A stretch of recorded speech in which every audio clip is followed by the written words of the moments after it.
I'm Rod Serling. You're listening to the Zero Hour. Rest your eyes.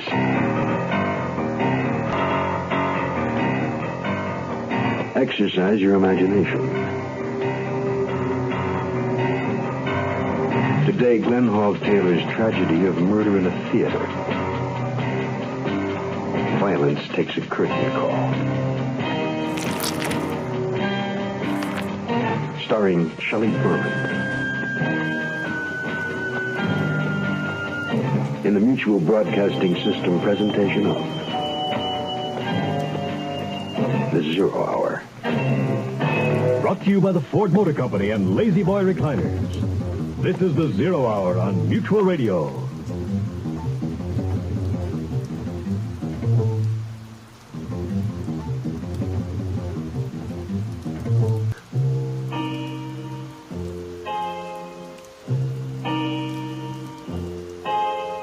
On the outskirts of a Middle Western metropolis lies a city dump. Here and there, shacks, improvised from scrap lumber and other materials, offer dubious shelter to hangers-on of the human race. Today, as we watch, we see a gaunt, ragged man standing atop a rusting oil drum. With tar paper and strips of wood, he's repairing a hole in the roof of his dismal abode. And all the men and women merely players. They have their exits and their entrances, and one man in his time plays many parts, his acts being 7 ages. Hey, At you. first, the infant, mewling and puking in the nurse's Hey, arms. you with the hammer. That's as you like it. Yeah? Who said I liked it? Obviously, you haven't attended the theater a great deal. No, but I got a great deal for you. That is, if you're interested. Deal, sir? You mean you wish to negotiate with me? Well, that's one way of putting it. You see this 10 spot? Truly a sight for these old eyes. Though at one time I was quite familiar with the engraved portraits of several famous Americans, at the moment, however, I'll gladly settle for Alexander Hamilton. What role am I to play in return for your beneficence? What do you mean, role? I am a thespian, sir. A professional actor. Barnaby Duke is the name. Oh, hiya, dude. Just call me Tony. The circumstances to which I am temporarily reduced is a sad commentary on the state of our country's dramatic arts. As for television, it is a most undiscerning medium. Would you believe, sir, that the only welcome extended to me was by one of its upstart David Velasco's, who expected me to perform in a role which would have been as demeaning as that of a busboy at the Last Supper. Hey, you want to earn some bread? Sir, I am a true laborer. I earn that I eat, get that I wear, owe no man hate, envy no man's happiness, glad of other men's good. In short, I'm open to a deal. Okay, the deal is this. I give you the 10 spot now, so you'll keep your bright and shinies open for a skinny little dude about 5'6", weighing in at about 110 pounds. He's got a gimp in his left leg and a scar on his left cheek. Now, as soon as I'm sure you've spotted the right guy, I'll top this with a $50 bill. I accept. 5'6", 110 pounds, left leg lame, and a scar on the left cheek. Right on. I always was a quick study. Yeah, well, if you ask me, I think you're also nuts. I am but mad north-northwest. When the wind is southerly, I know a hawk from a handsaw. That's from Hamlet. Yeah, I'll take your word for it. Now, here's my phone number, and don't lose it. I'll expect to hear from you. Goodbye, sir. I appreciate your largesse. Hey, what do you mean large? My shorts are only 36s.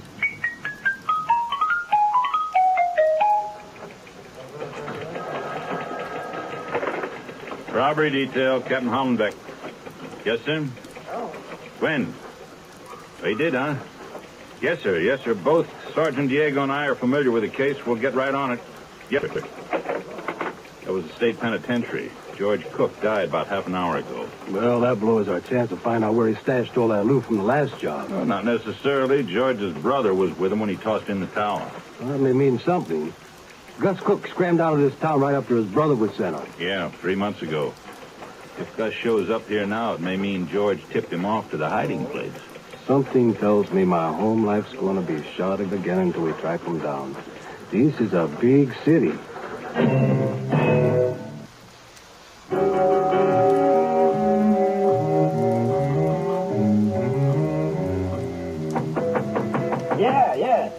me, Frankie. Tony. Hey, Tony. What's the latest? Yeah, well, I spread a few green ones among half a dozen bums who got pads around the city dump. Gave him a description of Cook's brother. Does Gus Cook look anything like his brother? Sort of. George was a big guy, but Gus is only a little... Well, he's only a little over 5 feet. If you saw them together, though, you'd figure they could be brothers.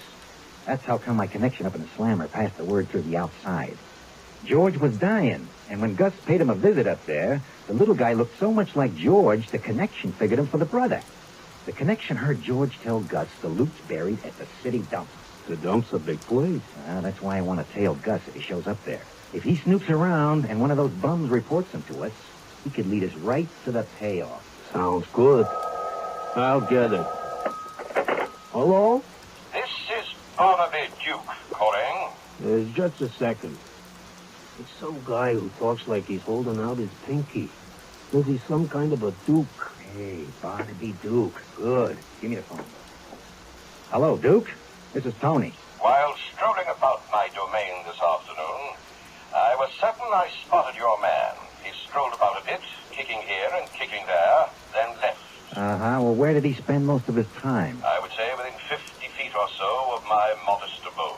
Thanks, old-timer. I'll check him out later. If it's the dude I'm looking for, I owe you 50. The city enjoyed delightful weather today with clear sunny skies and a high of 73. Tonight will also be clear with a predicted low of 58.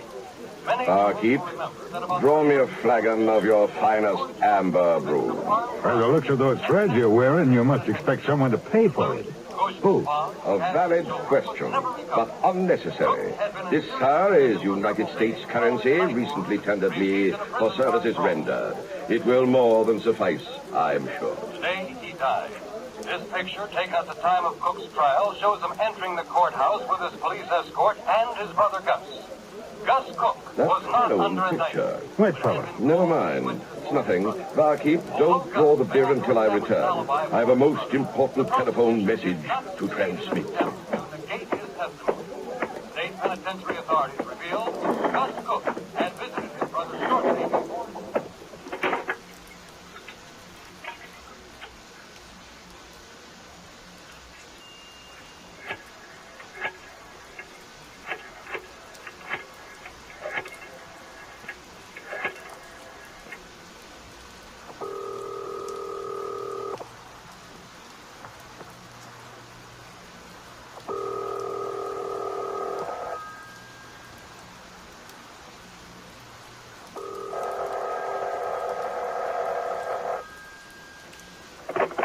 Robbery detail, Captain Hollenbeck.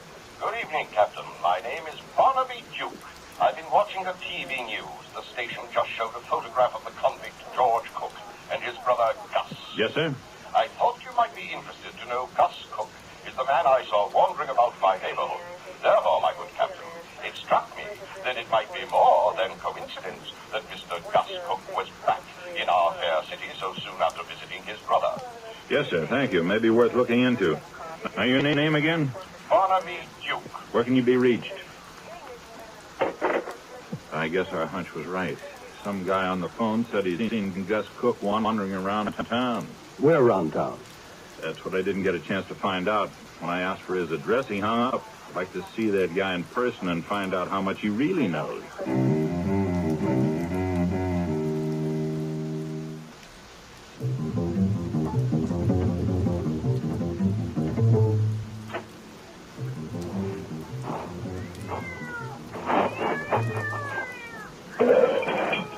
Watch it, Frankie. We gotta stay quiet. I know, but it's gonna be tough finding our way through all this crud and junk in the dark.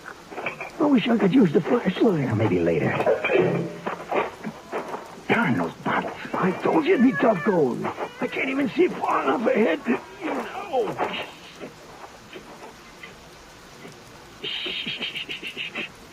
Hey, hold it. Look up ahead there. Someone's digging. It's Gus. Just as I figured, he led us right to it. We're gonna take him. No. Let him bring it up for us first. There. He's got it. It's a flight bag. Let's move in. Hello, Gus. Who are you? Turn the flashlight on us, Frankie. Let him see.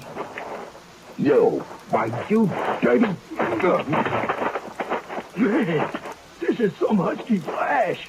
The light didn't even go out. Yeah, swing the beam this way. Let's see what's in the bag. Bingo. This is it, all right.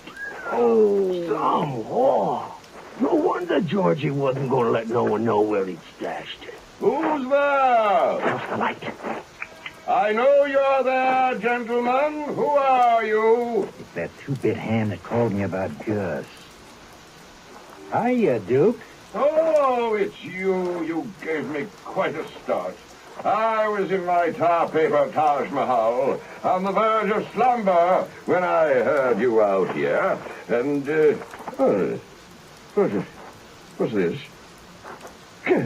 Sook's a man. His head's laid wide open. It's your friend. It's Gus Cook. You murdered.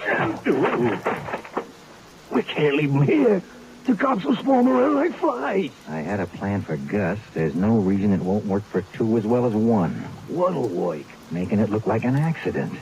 Gus's car is parked just ahead of ours back there on the road. Let's get him into it. You drive and I'll follow you. We'll push him off the cliff at the hairpin curve. Oh, and frisk Duke. He may have that slip of paper with my phone number. Get it back.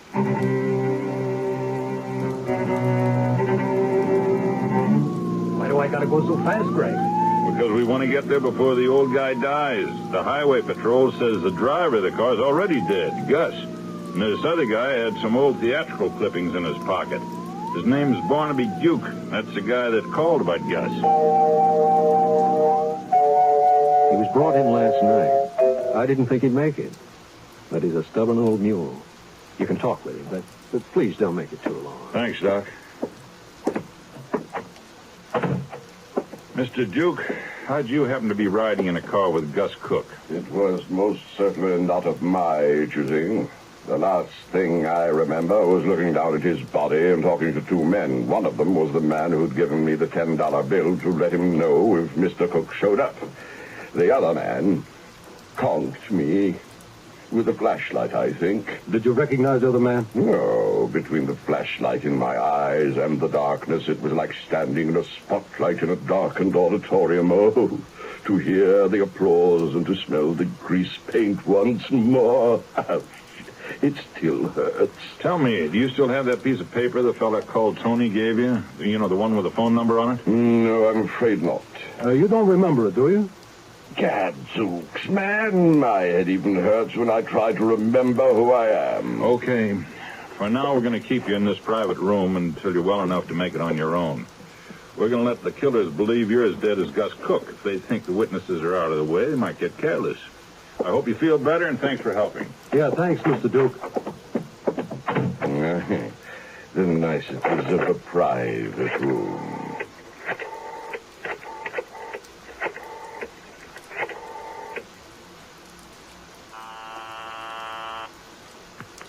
Hello? Is this Tony? Yeah? Yeah, this is Tony. Who's this? This is Barnaby Duke. It didn't do you any good to steal the paper with your phone number on it.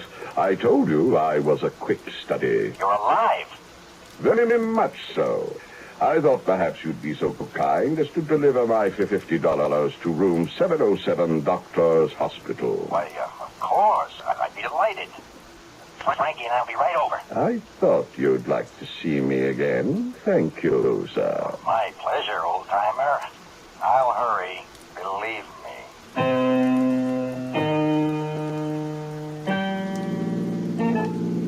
Don't drive any faster. All we have to do to blow this chance is to get picked up for a traffic violation. Don't worry. Hey, I know how we can get in to see him, even if the fuzz is watching. I've been in that hospital before. There's a parking lot near the emergency entrance. Inside the door, there's a desk and a couple of those white coat guys and a wheelchair and...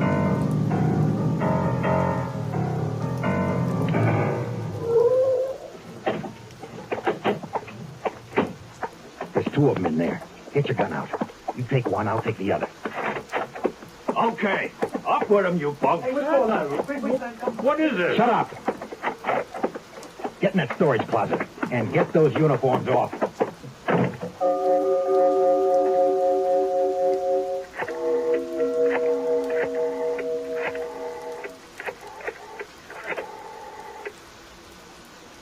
Captain Hollenbeck, please. Hurry. Barnaby Duke here, sir. I called our friend Tony. He's on his way over here right now. I suggest you hurry. Thank you very much.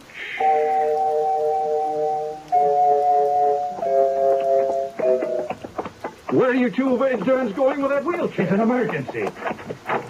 There he is. Hey, let's get out of here.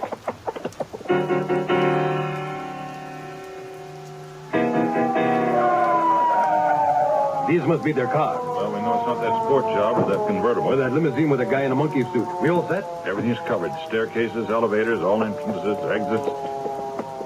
Get down. Here they come. Freeze! Duke, you fool. Suppose we hadn't made it in time. Even stuffing pillows under the bedclothes might not have worked. Why, just set yourself up like that. First, they're killers. Second, that dastardly Tony owes me $50. And third... Third? It was a scene I'd always wanted to play. Oh, it was beautiful right out of the harem sequence in the Arabian Nights. I was hiding in the nurse's lounge.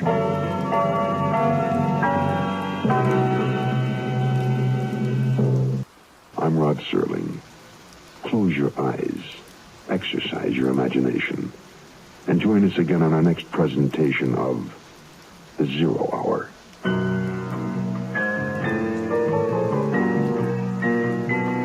Violence Takes a Curtain Call is an original radio drama adapted by Glenn Hall Taylor. Shelley Berman was heard as Barnaby Duke. Featured in the cast were Jacques Denbo, Dick Ryle, Ben Bright, Scott Ellsworth, and Barney Phillips. Zero Hour, created by J.M. Coates, directed by Don Hills, is produced in Hollywood with a mutual broadcasting system by Radio Productions Incorporated. Music is composed and conducted by Stanley D. Hoffman. Rochelle Sherman, associate producer. This has been a presentation of the Mutual Broadcasting System.